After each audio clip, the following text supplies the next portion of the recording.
हम लोगों ने एनपीसी के बेसिक कंसेप्ट को सीखा और देखा कि एनपीसी का बहुत सारा एप्लीकेशन है। जब एनपीसी के एप्लीकेशन को हम लोग एक्सप्लेन कर रहे थे तो उसमें हम लोगों ने देखा कि बहुत तरह की समस्याओं का समाधान हम एनपीसी की मदद से कर सकते हैं। आज हम एनपीसी से रिलेटेड एक प्रॉब्लम सोल्व करेंगे जिसको हम लोगों ने एस के मंगल की किताब से लिया है। दो प्रॉब्लम सोल्व करेंगे और वो प्रॉब्लम होगा कैसा कि दो स्कोर को हम लोग कंपैरिजन करेंगे और उस कंपैरिजन करने के क्रम में हमको तीन बातों का ध्यान रखना, बल्कि हम ये कहें कि हमारे किसी भी एनपीसी से रिलेटेड प्रॉब्लम के सॉल्यूशन में गाइडिंग प्रिंसिपल तीन होगा। पहला कि ये एनपीसी के एरिया को हमको समझना होगा कि मतलब यदि किसी का वैल्यू 1 सिग्मा है और किसी का वैल्यू 2 सिग्मा है तो 2 सिग्मा हमेशा 1 सिग्मा से ज्यादा है, क्योंकि 1 सिग्मा की तुलना में 2 सिग्मा ज्यादा एरिया कवर करता है। तो एनपीसी का ये जो एरिया कवर करता है, ये जो एस्पेक्ट है, इस पे हम लोग डिस्कस कर चुके हैं और ये एक एस्पेक्ट हमको ध्यान रखिए। दूसरा एस्पेक्ट है कि जब भी एनपीसी से रिलेटेड प्रॉब्लम सॉल्व होगा तो इस फार्मूला का इस्तेमाल होगा जिसमें हम जेड स्कोर में कन्वर्ट कर रहे हैं। स्कोर मतलब या तो हम जेड स्कोर में कन्वर्ट करेंगे या फिर र स्कोर, ये एक्स को र स्कोर बोलते हैं, र स्कोर में कन्वर्ट करेंगे जेड स्कोर। और इस दृष्टि से ये जो फार्मूला है वो बहुत जरूरी है। और तीसरी बात यह है कि एक्स वाई सिग्मा, यहां देख रहे हैं कि एक्स वाई सिग्मा के रेस्पेक्ट में एक टेबल है।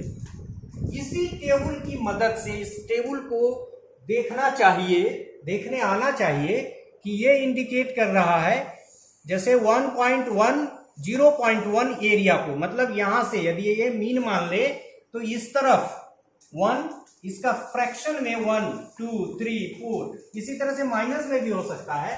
तो यदि हमको 1.1 है तो 1.0 के लिए जो एरिया देखेंगे वो यहां होगा, 1.1 के लिए एरिया यहां होगा। यदि हमको 2.0 देखना है तो ये इसके सामने होगा, 2.1 देखना है तो इसके सामने होगा। तो मतलब ये टेबल देखना। तीन बातें, पहला कि एनपीसी के एरिया पे हमको ध्यान रखना है कि 1 सिग्मा 2 सिग्मा माइनस में प्लस में। दूसरा कि Z is equal to X minus M, जहां एक्स रॉय स्कोर है और उस स्कोर का मीन एम है और ये उस स्कोर का स्टैंडर्ड डेविएशन है। तो एक्स वाई सिग्मा के टर्म में ये टेबल को देखने के लिए हम लोग योग्य रहे।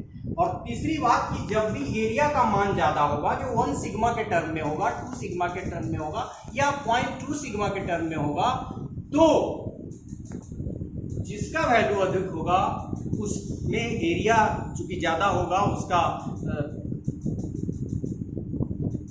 10,000 जो हम लोगों ने डिवाइड किया है कि पूरा एनपीसी है, तो उसके क्रम में उसको यदि हम लेते हैं तो फिर वो वैल्यू क्या होगा, जिसका वैल्यू ज्यादा होगा वो वैल्यू ज्यादा हो जाएगा।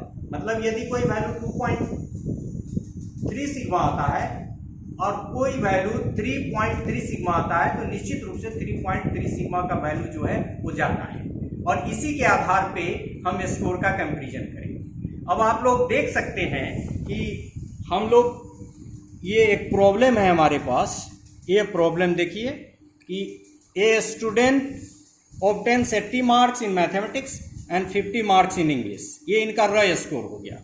If the mean and ST of the scores in mathematics, मतलब मैथमेटिक्स ग्रुप वाले का मीन और स्टैंडर्ड डेविएशन 70 और 20 है और इंग्लिश वाले का मीन और स्टैंडर्ड डेविएशन रेस्पेक्टिवली 30 और 10 है और ये दोनों स्कोर दिया हुआ है। तो हमको अब कंपैरिजन करना है। ये प्रॉब्लम में आप देख सकते हैं कि हमको कंपैरिजन करना है कि जो स्टूडेंट है जिसको इंग्लिश में, मैथमेटिक्स में 80 मार्क्स आया है और 50 में इंग्लिश में 50 मार्क्स आया है, तो किस सब्जेक्ट में उसने वेटर किया है। वेटर करने के क्रम में क्या होगा कि वो जो उसका जिस ग्रुप में, मतलब मैथमेटिक्स में वो कहाँ स्टैंड कर रहा है और इंग्लिश में वो कहाँ स्टैंड कर रहा है। जैसा कि हमने बताया कि इस प्रॉब्लम के सॉल्यूशन में हम लोग क्या देखेंगे कि जेड स्कोर में कन्वर्ट करेंगे, और जेड स्कोर में जब हम कन्वर्ट करते हैं तो यही फॉर्मूला है हमारा x माइनस एम बटा सिग्मा 80 माइनस 70/2 10/20, और ये वैल्यू कितना आ जा रहा है 0.5 सिग्मा।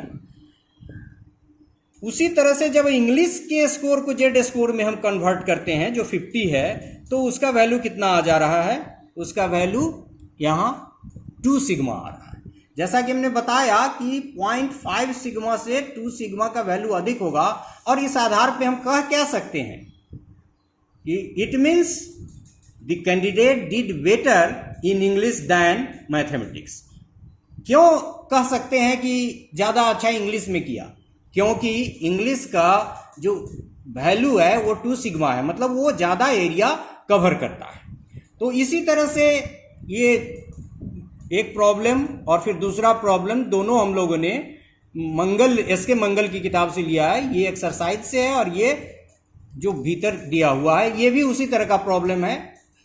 प्रॉब्लम किताब में कुछ दूसरे रूप में है, लेकिन हमने टाइपिंग के कारण इसको इस रूप में कन्वर्ट कर दिया है। यहाँ भी ये स्कोर दिया हुआ है 70 marks in mathematics and 60 marks in physics, और मीन दिया हुआ है एसडी दिया हुआ है मैथमेटिक्स का 60 और 8, और उसी तरह से फिजिक्स का मीन 33 और एसडी 9।